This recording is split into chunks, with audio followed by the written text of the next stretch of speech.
In this video I'm planning to look at three models of bike from Canyon: the Ultimate, the Aeroad and the Endurace. Three road bikes that at first glance all look fairly similar, but they each have their own specific design purpose that we'll get to in a sec. This is the Canyon labelling for their bikes. I'm not going to read it all out, so if you want to read it, pause now.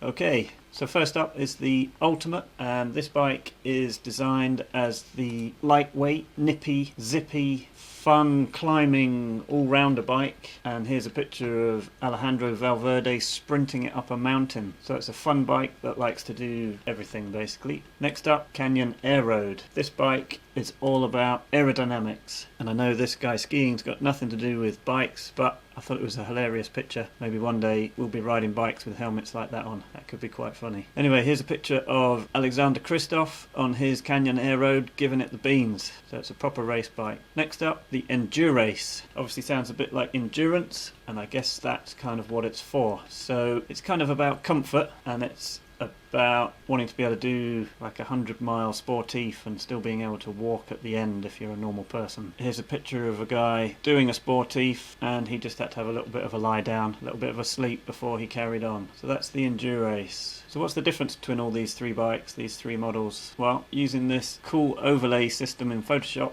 I can show you exactly what the difference is between those three bikes. And if we zoom in on the handlebar area, you can see straight away that the handlebars on each bike is at a slightly different level. So in the middle, you've got the Ultimate, right bang smack in the middle. At the bottom, you've got the Aeroad. So the idea with the Aeroad is it drops you down as low as possible at the front to make you as aerodynamic as possible. And then at the top, you've got the Endurace, which is designed to lift you up at the front, take the weight off your wrists and stop you getting a bad back. If we go to the rear of the bikes, here it's quite clear to see also that the Aeroad has the seat set furthest back, so the reach is the longest, and again that's to stretch you out and bring you down into an aerodynamic position. Smack bang in the middle again is the Ultimate, as you can see there, and the Endurace has the shortest reach, again to take the weight off your back and your wrists, try and make it more comfortable. When you zoom out like that, it's amazing how little these designs are changed to make what is actually quite a big difference in the ride. So if you jumped off the Aeroad onto the Endurace, you'd find it quite different. And it's not just about the geometry as well, it's about the layup of the carbon and the components that will make it feel slightly more comfortable, slightly softer. Even the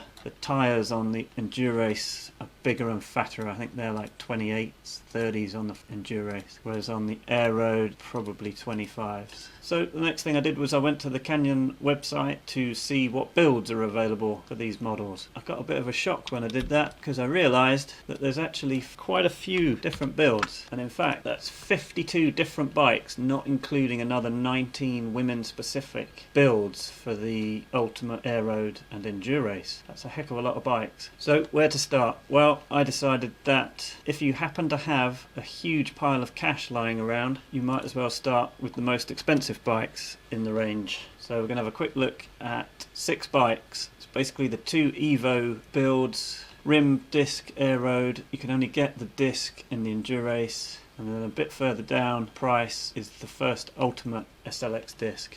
So we'll have a quick look at those. So the most expensive bike in the range is the Ultimate CF Evo 10 Limited. Nearly 12 grand, so I would need to get a mortgage to buy this. It's 5.8 kilograms, so it's super light, and it's made up of a fair few blingy bits. Possibly the most bling bit is the THM Carbones Clavicular M3 SRM power meter, which when I searched for that on Google, it was 3,200 quid. Pretty super light, as you'd imagine, although the SRM does add a little bit of weight. You've got the SRAM E-tap, always like a bit of SRAM E-tap, and you've got the lightweight wheels, as in the make lightweight. Do I think you should buy that? Well, if you could afford it, no, not really. I don't know why you'd buy that, really. That's just kind of designed for people with too much money. So its slightly cheaper brother is the Ultimate CF Evo 10 SL, which is quite a bit cheaper and actually quite a bit lighter. So this is actually probably more of a buy than the Limited, I think. The differences are that we don't have the aero bar, which I think is a bit of a shame. However, it does have a set of THM brakes on it, whereas the really expensive one, the limited, only has the SRAM red brakes. I'm not sure why that is, because these carbon brakes from THM, again when I looked them up on Google, were about £1,000, and the red brakes from SRAM are about £100. That's quite interesting. And you've still got the clavicular crank, but no power meter. And the group set has gone down to the red, not the ETAP. So is this a buy? Well, I thought it was to start with, and then I realised, not that I could afford it of course, but then I realised that there's a real catch with this bike that will probably catch a few people out, because if you don't know a great deal about bikes, but you've got a lot of money, you might just pop this one in your basket and say thanks very much and look forward to it turning up. But the catch with it is these wheels from Lightweight are actually tubular wheels. So these tyres are glued on tubulars. Not only that, they're only 22mm. Now bear in mind that most of us are riding 25s or 28s now. It seems very odd to have a set of 22mm tubs on this bike. So if you don't know what you're doing, you're going to go out for a ride with your mates, you're going to be 100 miles from home, you're going to get a puncture, and everybody's going to laugh at you because you're going to be stranded. Unless you've got so much money that your chauffeur is following you around with a set of wheels in the back. Which, well, maybe you have. No, not a buy, I don't think. Okay, so the next most expensive bike on the list is the Aeroad CF SLX9 Limited. £7,299, 6.7 kilograms. So nice and light. The standout feature for this bike is obviously the Zip 454 crazy wavy pattern wheels that are supposed to be super aero. Nice bit of Endurace Di2 and the aero bars. Nice bike, but expensive. But if you can afford it, yep, why not? The only thing I would say is it's quite trendy now for these aero bikes to tuck the cables away. So the Aeroad is a little bit behind the times here with its cables sticking out, whereas the Propel from Giant, it's all tucked away, no cables, nothing. However, the only side effect of that is look at the size of that stem on the Propel. It is a monster. The Aeroad's one-piece stem is a lot smaller. And look at the hole in the head tube of the Propel, it's enormous. Anyway, I just thought I'd mention that. Next up on the most expensive list is the Aeroad CF SLX Disc 9 Di2. So that is nearly £1,000 cheaper, but it is a bit heavy, 7.4 kg. Endurace again, Di2, and we've got the Mavic aero wheels there. Gotta say I would prefer the 454s, but it's obviously it's obviously got disc brakes. I think the one thing that you notice between the rim brake Aeroad and the disc brake Aeroad with regard to the frame is it's slightly different round the back end here. The seat stay is slightly higher up on the disc version, so you can see there. Okay, so next up it's our Endurace first appearance. This is the Endurace CF SLX Disc 9 Limited. Bit cheaper than the Aeroad we just looked at 6249, so literally £100 cheaper, and a bit lighter, 7.1 kilos, so that's not a bad weight. We've got the ETAP, so that's nice. Nice set of disc wheels from DT Swiss. Yeah, that's a nice bike.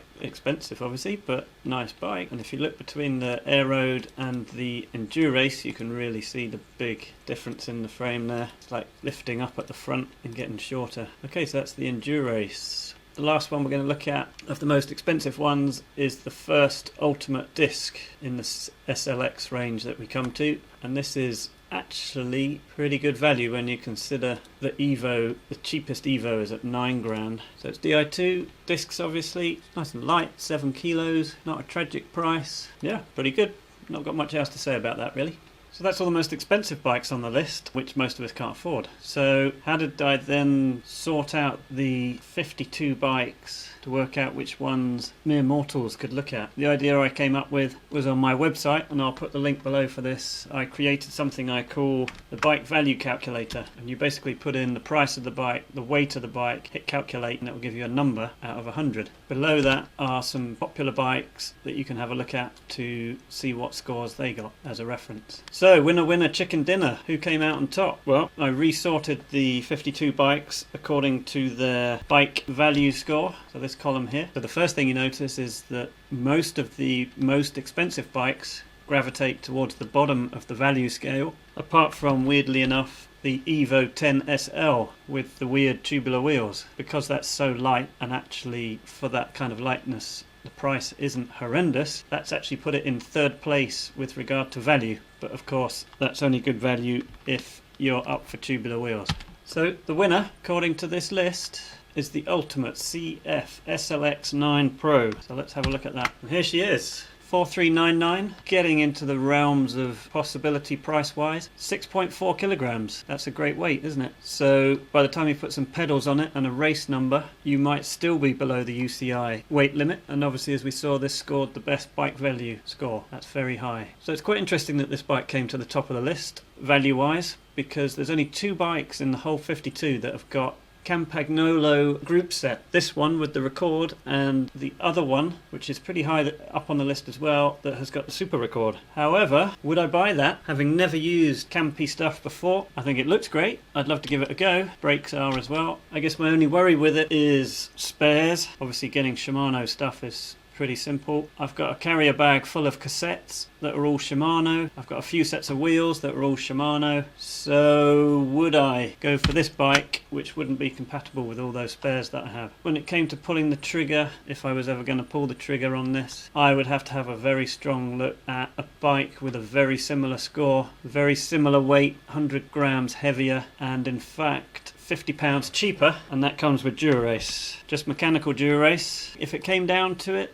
I actually prefer the look of the Campy stuff. Not sure about that rear cassette. That's probably a 25, is it? 1125? I prefer to have something a bit bigger on the back. Yeah, jury's out on that one. Don't know. I'd have to do a bit more research on the Campy gear, I think. So that was the Ultimate CF SLX 9 Pro, 4399. So that's a bit outside my price range. I prefer a price range between 3,000 and 3,500. So let's look at what bikes are on offer around that price. And the first one that pops up, and it came 10th in the bike value score, is this, the Aeroad CF SLX 8 3199. Good price, 7.2 kilograms, so not terrible, pretty good. I like the Reynolds wheels. I think they're the Strikes. Yeah. Ultegra mechanical group set. Only slight shame here, I think, is it hasn't got the aero bar. It's a bit of a shame, but hey, I think that's a good buy. So that is one I would consider. Next one up came 11 in the list, according to its bike value score. 7.2 kilograms, so it's the same weight, same price, 3199. It's the Ultimate CF SLX 8. It's got the Cosmic Aero wheels, sort of mid-section aero wheels. It's got the Ultegra group set as well, and weirdly, even though it's not the aero bike and the aero bike doesn't have it, the Ultimate has the aero bar. So yeah,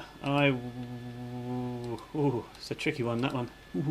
Well, don't know, probably the Ultimate for me, I think. So next up, it is the Ultimate again, except with discs. So it's the Ultimate CF SL Disc 8 Di2. A little bit more money, but still in under 3.5. 7.3, so 100 grams heavier. And because of the higher weight and the higher price, the bike value score not as good. And in fact, it's 18th in the list. Oh, it's got Di2 on it, forgot to mention that. So it's Di2 Ultegra, as opposed to the mechanical on the rim brake version, and that's why it's more expensive. Personally, I think I'd stick with the rim brake version for this year and see whether the discs get lighter over the coming years. I like the through axles. I don't like these disc rotors, I think they're hideous. Why do they have to be all filled in like that? Why can't they be the nice sort of see-through ones? Anyway, next up, it's an Endurace CFSL Disc 8 Aero. Now this came 29th in the list and has to get a thumbs down really, because it's pretty heavy, and for that weight the price isn't great, so it gets a low value score. And I guess if you don't want it for racing and you just want to do sportifs on it, you're going to be less worried about the weight, I guess, and more interested in the comfort. So that's fair enough. I quite like the colour. That sort of green's quite nice, isn't it? It's got the aero bar. It's got the Reynolds Assault wheels, this one. I have to hand it to Canyon a little bit. They tend to put on the Grand Prix 4000 S2s on most of their bike, and those are the tyres I use. They're really good tyres. They could put cheaper ones on quite easily. So that's good that they put them on. So no, probably not for me, this one. And that's it in that price range. I mean, the only thing that occurs to me is, would I buy them, or would I buy the Giant TCR Advance SL2, which has got the same mechanical group set and gets a good bike value score because of its low weight at 6.8 kilograms. Now, in a previous video I did,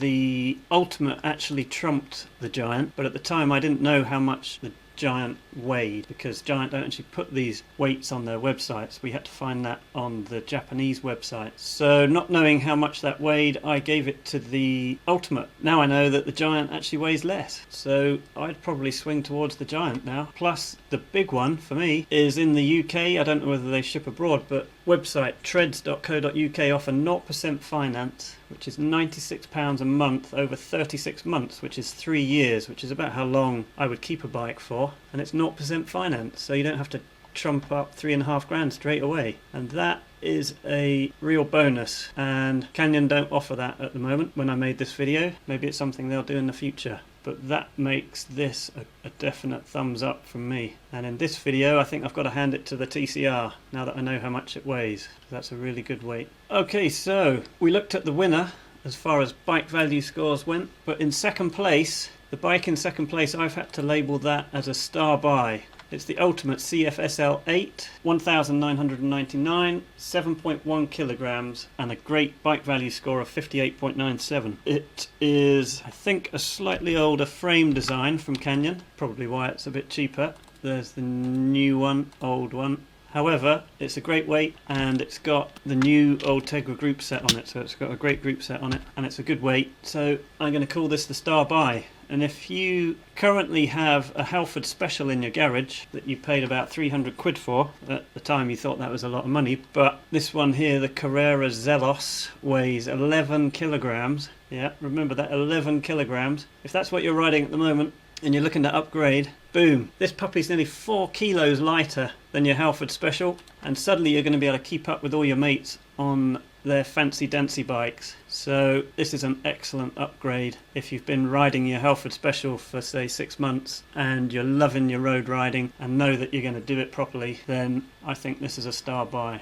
So that's about it really. Those are the bikes that I thought were worth looking at. So it's all going to come down to what sort of a rider you are, as to what you think is the best of these 3 offerings from Canyon. So let us know down in the comments below. Are you up for the Ultimate, the Super Aero Aeroad, or a bit of comfort with the Endurace? And if you liked my video, give it a thumbs up and maybe subscribe, that would be great.